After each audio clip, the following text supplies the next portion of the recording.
কোন মার্কা আমরা কারা তোমরা কারা সামনে কারা সবাই বলো জোরে ছুড়ে হচ্ছে না তো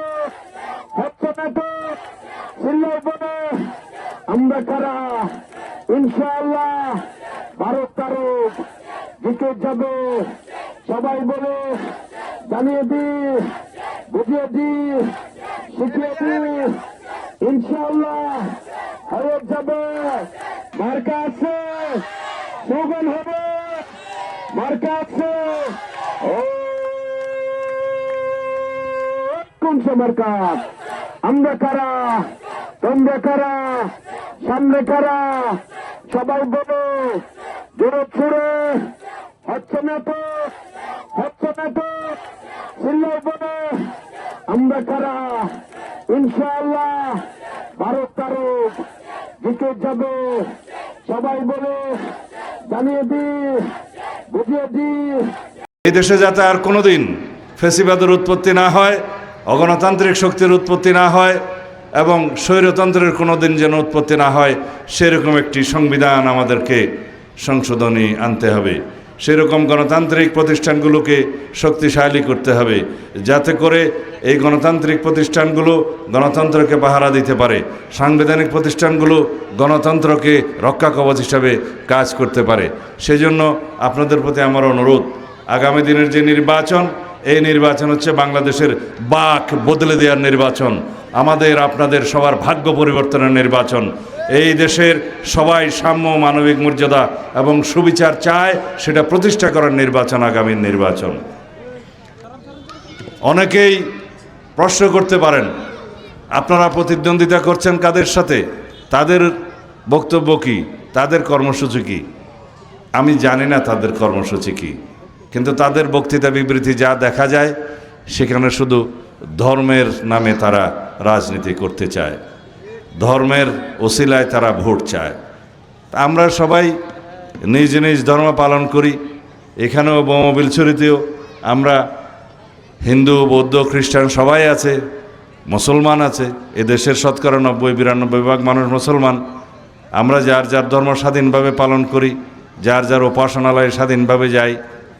সুতরাং ধর্ম রাজনীতির একটা অঙ্গ হতে পারে, তবে শুধুমাত্র ধর্মের বাহানায় কেউ কেউ জান্নাতের বরাদ্দ দিচ্ছে, সেই বাহানায় যেন আমরা বিভ্রান্ত না হই। কারণ এদেশের মানুষ, এই সমস্ত ভূখণ্ডে যারাই আমরা বসবাস করি, ধর্ম, বর্ণ, জাত পাত, ভাষা, সংস্কৃতি নির্বিশেষে আমরা সবাই বাংলাদেশি, এদেশের মানুষ। আমাদের সবার অধিকার সমান, সাংবিধানিক অধিকার সমান, গণতান্ত্রিক অধিকার সমান। আমাদেরকে মানবাধিকার এবং গণতান্ত্রিক অধিকার সমুন্নত করতে হবে, প্রতিষ্ঠা করতে হবে। সবাইকে বাংলাদেশের মালিকানা ফেরত নিতে হবে।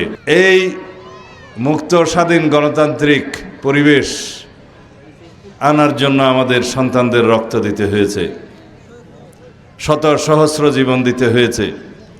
ফ্যাসিবাদ বিরোধী গণতান্ত্রিক আন্দোলনে, ছাত্র গণ অভ্যুত্থানে অসংখ্য অজস্র মানুষ অন্ধ হয়েছে, পঙ্গু হয়েছে, 1400-ও বেশি মানুষ শাহাদাত বরণ করেছে। তারপরে আমরা এই গণতান্ত্রিক মুক্ত পরিবেশে আসতে পেরেছি। এখন কি দেশে কোনো নৌকা আছে? আওয়ামী লীগ আছে? কিন্তু আমরা সবাই সামাজিকভাবে একসাথে বসবাস করতে হবে। সবাইকে দিল্লিতে তো আর যাওয়ার সুযোগ হয় নাই সবার। শেখ হাসিনাও সবাইকে নিয়ে যেতে পারে নাই।